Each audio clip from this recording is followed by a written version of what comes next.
இந்த கோதுமை மாவு புட்டு எப்படி பண்ணுறது, அந்த கோதுமையை என்ன பதத்துக்கு வறுக்கிறது எல்லாமே நான் இந்த வீடியோவில் சொல்லியிருக்கேன். ஆட்டா தான் எடுத்திருக்கேன். ஆட்டானா கோதுமை மாவு எடுத்திருக்கேன். அதை ஒரு கப் கடாயில் சேர்த்துட்டேன்.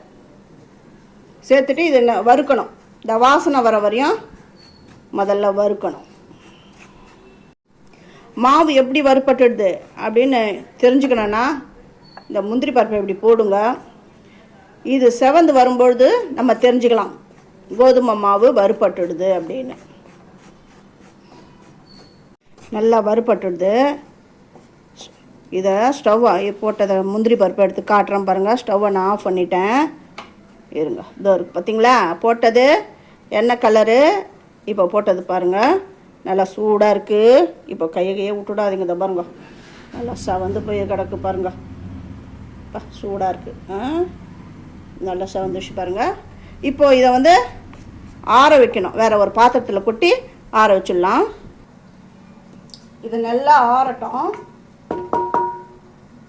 இப்போ கோதுமை மாவுக்கும் உப்பு சேர்த்துட்டு இந்த உப்பு எல்லா மாவில் கலந்து வர அளவுக்கு கலந்து விட்டுட்டேன். வெது வெதுப்பான தண்ணி அதை விட்டு அப்படி பிசைஞ்சு எடுக்கிறேன்.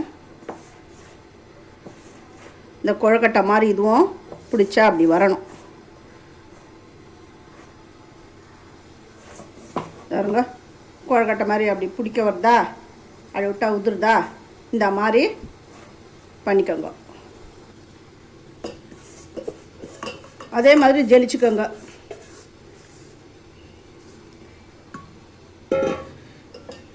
இல்லைன்னா மிக்ஸி ஜாரில் போடுங்க.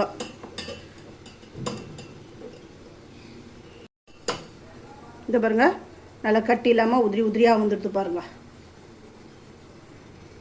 இதே மெத்தட் தான். தேங்காய் பூ போட்டுட்டு இந்த கோதுமை மாவை இதில் போடணும்.